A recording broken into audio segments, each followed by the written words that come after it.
안녕하십니까. 저와 같이 저기 오늘 무등산 규봉암 산행 한번 같이 가시죠.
트랑고 타워를 96년도에 갔습니다.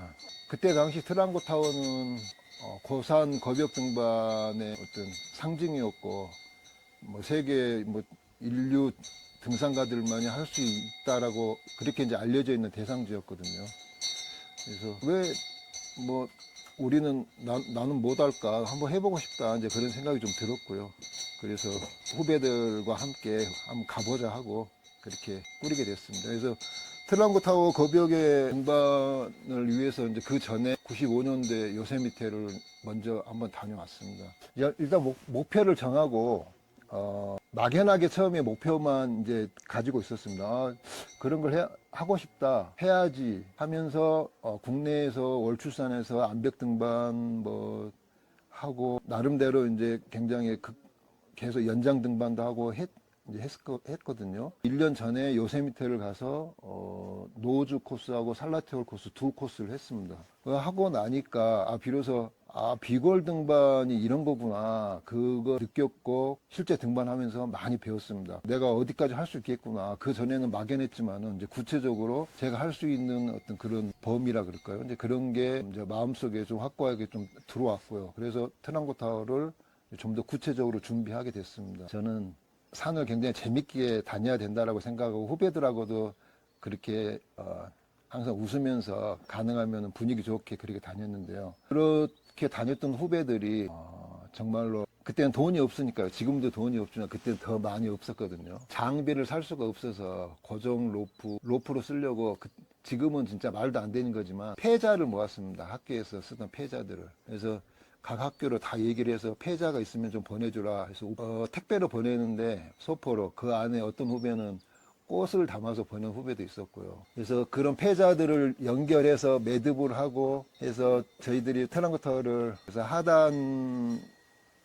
하단까지는 로프를 픽스를 시켜 놓습니다. 내려가서 베이스 캠프에서 있다가 날씨 좋으면은 하단을 주말을 타고 올라와서 상단 부분을 쭉 정상까지 갔다가 내려왔는데요. 그 하단 부분에 그 폐자를 연결해서 한 500m를 깔았을까요?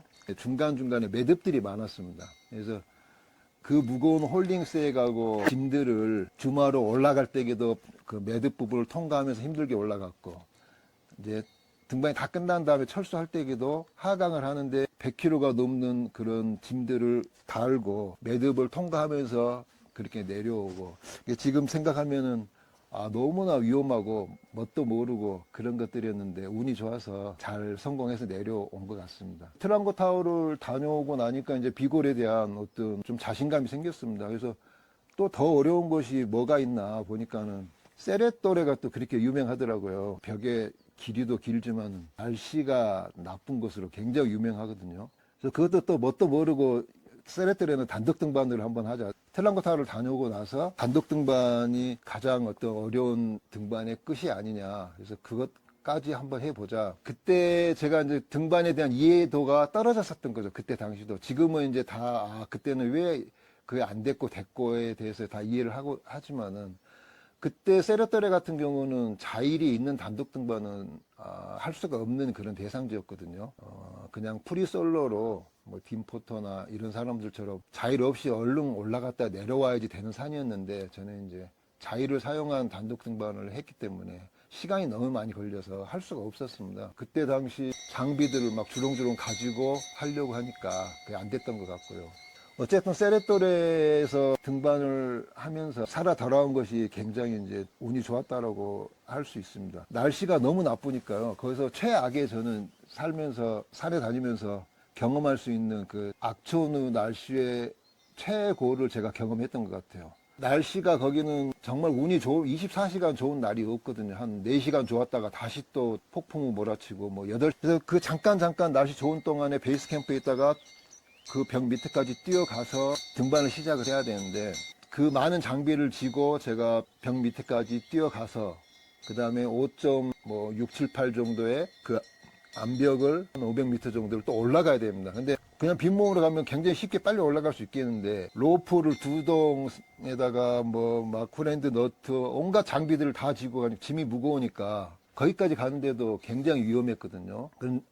그래서 그 1PT 시작 지점이 이제 동굴이라는 데가 있는데 그 쉬었다가 거기서부터 이제 비로소 1PT를 시작하는데 그 1PT 시작 지점까지 미처 못 가고 다시 날씨가 엄청 나빠졌어요. 날도 어두워지고 그래서 거기서 할 수 없이 이제 비박을 하게 되는데 아무것도 안 가져갔거든요. 비박 장비를.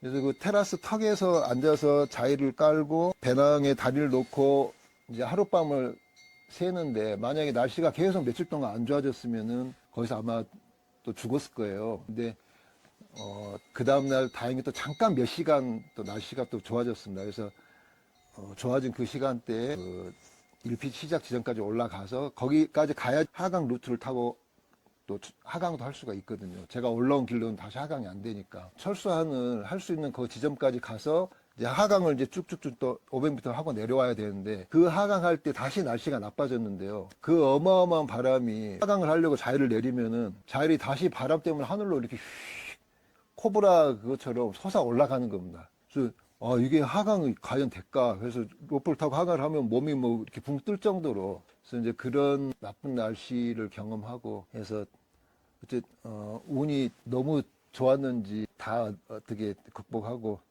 베이스 캠프로 내려와서 지금 생각해 보면은 제가 그 써낸문 등산학교를 개교하면서 그 어떤 교훈으로 내걸었던 것이 그 포기하지 않는 꿈이었고 K2는 제가 2번을 갔거든요. 1999년도하고 2000년도 2번 갔습니다. 벽등반 말고 8000m 고산 등반은 그 전에 97년도에 난가파르바트를 갔었고요. 그리고 99년도에 저희 전남 산악연맹에서 가시화보롱 1, 2, K2 3개봉을 동시에 원정을 갔었습니다. K2 어쨌든 8000m 14자 중에서 이제 오르기가 가장 어려운 봉우리라고 다들 생각을 하고 있고요. 그때 저희 등반 대장이 유명한 우리 박정은 대장입니다. 그래서 이제 박정은 대장도 이제 지나고 나니까 기대를 많이 했던 것 같아요. 저하고 가서 어떤 K2 등반, 등정은 기술적인 어떤 등반을 해서 하는 것으로. 근데 막상 등반을 하는데 로프를 고정 로프 작업을 하는데 제가 너무 느린 거예요. 이제 저는 이제 그때까지도 몰랐는데 제가 이제 고소 체질이 아니라는 걸 이제 그때 알았습니다. 그래서 그때는 이제 99년도에는 내가 단순히 고소에 좀 약한가 보다 이제 그렇게 생각을 하고 이제 날씨도 나빠지고 그래서 철수를 했습니다. 그리고 2000년도에 다시 K2 이제 원정이 다시 꾸려졌거든요. 그래서 그때는 저희 팀 자체가 성공을 했는데 10명의 대원 중에서 8명이 등정을 했습니다. 그래서 2명이 이제 등정을 못 했는데 그 2명 중에 1명이 이제 저였거든요. 그때 제가 이제 정확하게 명확히 깨달았습니다. 제가 고소에서는 힘을 못 쓰는구나.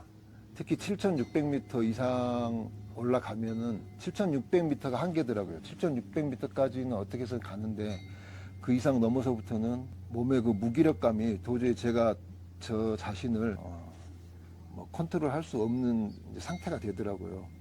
그래서 2000년도 다녀와서 이제 고산 등반을 제가 완전히 딱 접었습니다. 접고 K2 다녀와서 산을 그만둬야 되냐 어떻게 해야 되냐 엄청난 고민을 했습니다. 그래서 생각한 것이 산을 그만둘 수는 없고 그래도 나름 고산이 아닌 비골 등반이나 이런 데서 그런 기술적인 등반을 쪽으로 좀 선회를 하자. 이제 그런 생각을 해서 써내문 등산학교를 개교를 하고 그런 기술 등반 쪽으로 그렇게 시작을 하게 됐습니다. 제가 했던 등반들과 지금 올해 나가는 원정대하고의 어떤 연장선상은 아닌 것 같고요.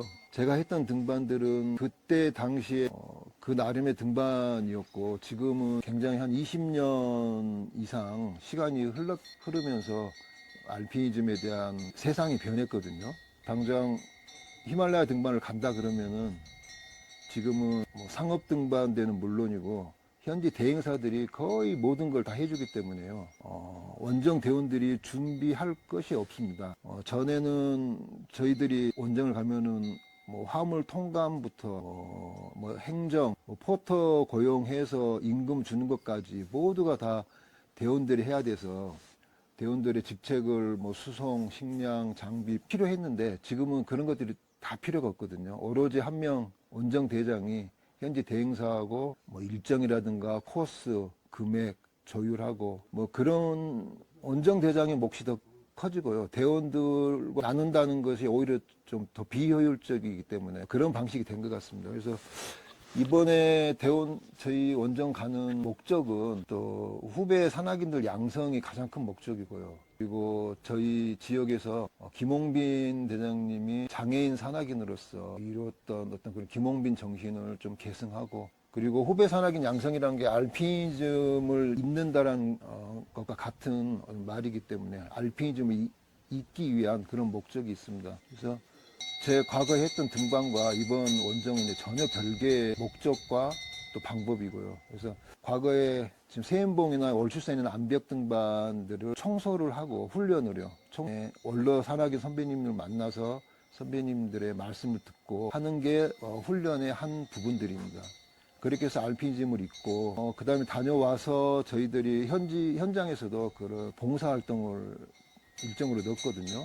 그렇게 함으로써 김홍빈 정신이란 것이 알피니즘의 도전을 통해서 그 성취를 가지고 나눔을 한다는 게 김홍빈 정신의 어떤 골자인데 저희들도 그대로 등반을 하고 현지에서 봉사활동을 하고 또 국내에 귀국해서 또 그런 어떤 성취감이나 그런 자부심 이런 걸 가지고 나눔 캠프에 참여해서 봉사활동을 하고 일련의 계획을 가지고 있습니다. 그래서 알피니즘을 입고 김홍빈 정신을 계승한다라는 그런 목적에 맞게끔 내용들을 구성을 했고요. 대원들도 또 즐겁게 너무 과하게 뭐 자기 일생에 한번 경험할 그런 뭐 극기를 한다는 그런 게 아니라 훈련도 재밌게 하고 적당하게 힘들게 그렇게 훈련을 하고 있습니다. 대원들은 친환경 등산 원정 직책을 그렇게 나눴습니다.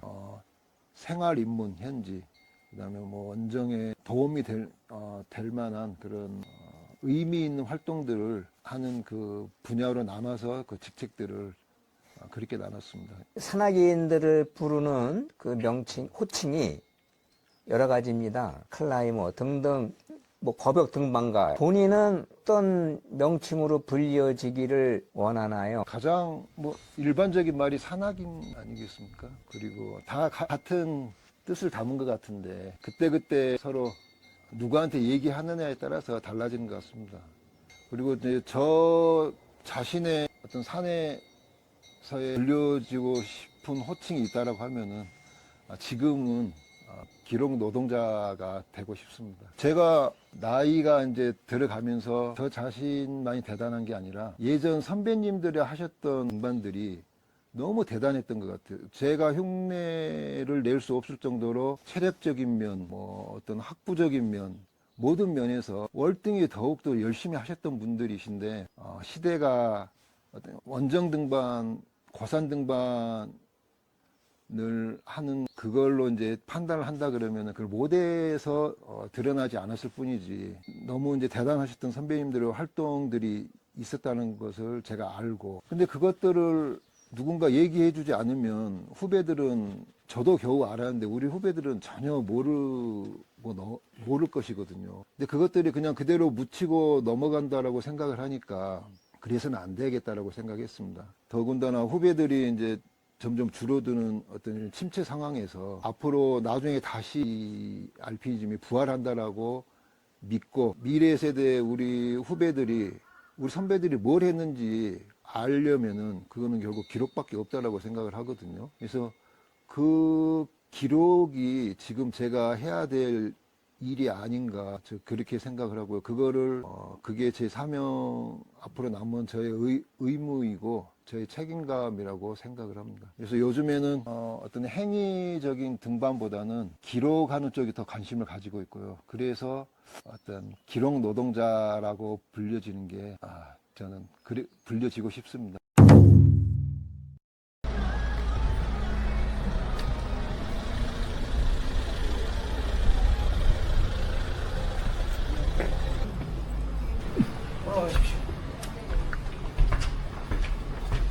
원정을 2000년도까지 다녀오고 나서 그리고 이제 그 고산에 대한 뭐 저의 핸디캡을 이제 계기로 제가 기술 등반 쪽으로 이제 전향을 해서 더 이제 완전히 그냥 전향을 해서요. 그 써네문 등산학교를 이제 열고 같이 어떻게 보면 산에 다녀보려고 했는데 그게 이제 또 좀 뜻대로 잘 안 되더라고요. 돈이 너무 많이 들었습니다. 한번 프로그램을 만들어서 등산학교를 일주일 과정으로 개교를 하면 교육생은 뭐 한 서너 명밖에 안 되는데 강사들이 이제 그 뭐 한 10배, 뭐 2, 30명이 이제 와서 계속 같이 밥을 먹고 뭐 비용이 들어가니까요. 뭐 한 번 그 등산학교 할 때마다 뭐 적자가 뭐 한 100만 원 이상씩 나고 그다음에 이제 등산학교 사무실을 열었었어요. 정식으로 사업자 등록도 내고. 그리고 그때 당시는 이제 제가 야 등산으로도 먹고 살 수 있다 이런 것을 이제 후배들한테 보여주자라고 이제 생각했습니다. 돈도 없었는데 막 이것저것 끌어모으고 이제 대출도 하고 막 해서 어렵게 했는데 또 계속 적자가 나고 그다음 매월 그 사무실 유지 비용이 또 누적이 되니까 이제 이게 감당이 안 되더라고요. 그래서 결국은 등산학교를 연 덕분에 산을 못 다니게 됐다고 할 정도로 제가 이제 다른 직장을 잡은 거죠. 그 직장을 2003년도 7월 달에 지금 다니고 있는 현 직장을 들어가게 됐습니다. 이제 그 전까지는 산이 전업이었다가 어떻게 보면 이제 다 부업으로 바뀐 거예요. 정말 끝까지 산에만 다니고 싶었는데 직장이라는 걸 잡으면서 산을 못 가게 되고요. 산을 못 가게 되니까 시간이 엄청 남는 거예요. 남는 시간에 뭐 이제 이것저것 결국 뭐 손에 잡히는 이제 좀 책을 좀 봤죠. 책을 시간이 남으니까. 책을 이렇게 보다 보니까는 정말 산에 다니면 산만밖에 모르는 바보였는데 사회에 이런 것들도 있었구나 하는 이런 것들도 알게 되고 제가 몰랐던 것들이 너무 많았던 겁니다. 그래서 또 어떤 면으로 보면은 그것이 제 긴 인생으로 보면 또 전화위복이 되는 이렇게 해서 직장에 들어간 후로는 그 휴가를 이용해서 간간히 여름방학이나 겨울방학 때 이렇게 심각하지 않은 그런 원정 등반 다녀왔습니다. 그래서 이 직장을 가게 된 동기가 제가 이제 다니고 있는 직장이 이제 학생들 수련 활동을 이제 하는 그 수련원 계통이거든요. 근데 저희 직장은 이제 교육청 직속 기관입니다. 그래서 교육청 산하 이제 공무원으로 제가 좀 운이 좋게 시작을 하게 됐는데 저는 처음에 이 직업이 여름 방학 때는 출근을 안 해도 되는 줄 알았어요.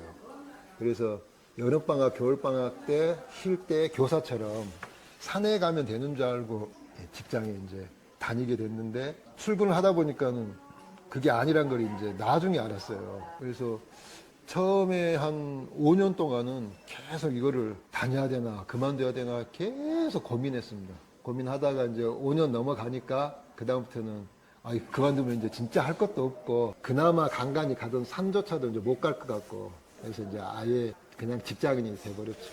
실은 이제 제가 이번에 올해 6월 달에 인도 히말라야를 가거든요. 여기를 이제 가게 된 동기라 그럴까요? 동기는 원래는 제가 이제 아이들을 데리고, 후배들을 데리고 원정 가려고 했던 게 아니라 개인적으로 혼자 인도 히말라야를 그냥 놀러 가려고 계획을 짜고 있었습니다. 근데 제가 등산 이 기록에 관심을 갖게 된 후로 우리는 이 히말라야에 대해서 어떤 기여한 바가 없거든요. 탐험의 역사에서. 히말라야의 산군 지도 제작부터. 그래서 저는 이제 그런 쪽에 이제 관심이 많이 생겼어요. 이 히말라야는 최근에 일본의 그 타모츠 나카무라 그분께서 저기 영국의 그 왕립 지리학회로부터 이제 메달도 받고 그런 게 지금 지리적 발견은 없다라고 하지만은 인공위성으로 등고선이 있는 지도는 뭐 구석구석 다 찍을 수 있겠지만 그 사람이 가보지도 않은 곳을 지도로는 만들 수 있지만 가지 않은 곳이 과연 우리가 다 알 수 있다고 할 수 있을까? 그런 그 아직도 산악인한테는 지도의 공백부가 아니는데 그런 생각을 했습니다. 그래서 그런 지도의 공백부를 지도상의 등고선으로만 있는 산을 직접 가서 산에다가 어떤 이름을 붙이고 그 기입을 하는 진짜 지도를 만드는 작업. 그 작업이 히말라야에서 광역 히말라야에서요. 안 돼 있는 그런 부분들 쪽에 작업을 하는 게 기여할 수 있는 분야가 아닐까 그렇게 생각해서 히말라야 쪽에 가고 싶은 쪽이 이제 많이 있거든요. 있는데 그 전처전으로 이번에 인도 쪽으로 인도 히말라야가 이제 한국 원정대들이 또 굉장히 적습니다. 의외로. 그리고 인도 히말라야에 대해서 알려진 바도 좀 많이 그렇게 특별히 없고 히말라야 층이 여러 층이 있잖아요. 뭐 대히말라야, 소히말라야 뭐 위쪽으로는 뭐 자스카르 산맥이 있고 라닥 산맥이 있고 카라코람 있고 또 층층이 또 그 위로가 있는데 인도 히말라야의 카슈미르만이 그 세 개 층 시왈릭, 소히말라야, 대히말라야, 라다크, 자스카르 전체가 다 한 인도의 국경 안에 있더라고요. 그래서 저는 그거를 횡단을 쭉 한번 해보고 싶었어요. 그래서 걸어서 횡단하려면 이제 너무 시간이 오래 걸릴 것 같고, 그래서 오토바이를 타고 한번 쭉 횡단을 해보자. 이제 그런 계획을 좀 가졌습니다. 그래서 작년 12월 달에 이종 소형 오토바이 면허를 따고, 그 다음에 이제 인도에서 대여해주는 그 오토바이 기종을 중고로 샀습니다. 엔필드 오토바이를. 이제 연습을 하고 올 여름에 오토바이 횡단을 한번 해야지 하고 현지 여행사랑 비용이랑 이제 다 일정이랑 컨택을 하고 잡고 거의 다 해놨는데 올해 저희 이제 광주전남 등산학교 개교식을 갔는데 거기에 우리 부산팀도 같이 있는 거예요. 근데 부산팀에 저희 동기가 조병래 친구가 있습니다. 조병래가 그 부산팀 후배들을 데리고 10명 데리고 파키스탄 히말라야 원정을 그냥 꾸리는 거예요. 제가 그걸 보고 우리 자극을 좀 받았습니다. 충격을 받고. 아, 나는 내가 좋아서 내가 좋아하는 걸로 이렇게 갔는데 친구 우리 조병래 대장은 후배들을 위해서 이 산악 이 발전을 위해서 산을 가는구나. 그래서 갑자기 이제 급선회를 했습니다. 아, 인도 히말라야를 후배들을 데리고 가자. 그렇게 해서 급하게 올해 1월 달에 저희 학산 정기총회 때 건의를 해가지고 가는 걸로 하고 2월 달에 대원 모집을 해서 3월부터 이제 훈련을 시작해서 굉장히 늦게 좀 구성이 되고 추진하고 그렇게 하고 있습니다. 인도 히말라야 원정을 이제 가자 생각을 이제 한 이유는 아무래도 침체된 고산 등반 알피니즘 문화를 좀 이제 계속 이어갔으면 그런 생각을 했기 때문에요. 후배들이 산에 가서 즐거워야지 담이 또 나오는데 혹시라도 너무 힘들게 하고 뭐 안 좋은 추억 어떤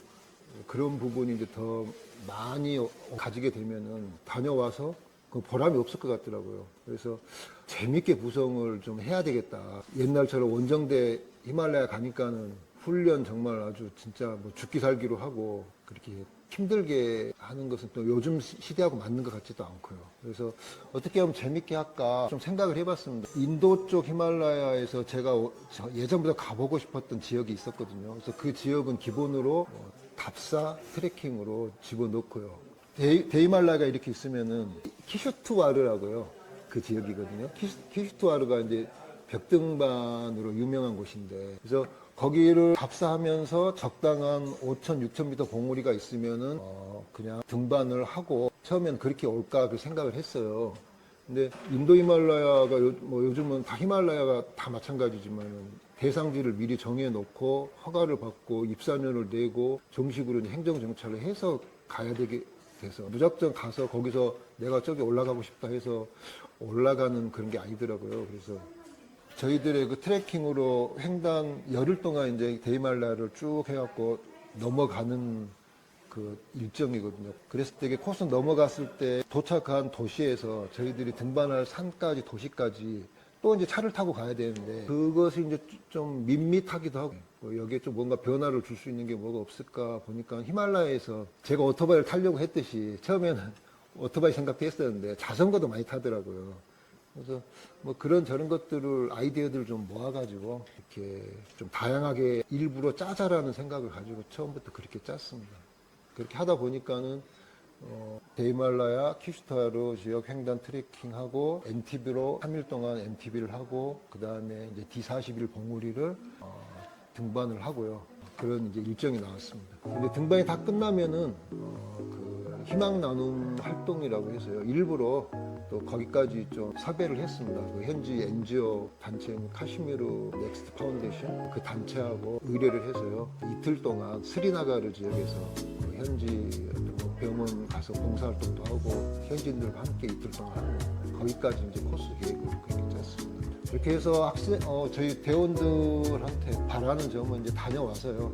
이 원정대 원래 취지가 알피니즘을 입고 김원민 정신을 개선한다 이런 취지여서요. 그 친구들도 이제 학교 졸업하면 직장 잡아야 되고 좀 떠날 수밖에 없는 공백기가 분명히 있을 건데 끝나면은 언젠가 다시 돌아와서 또 후배들한테 자신이 받았던 만큼 또 이렇게 돌려주었으면 하는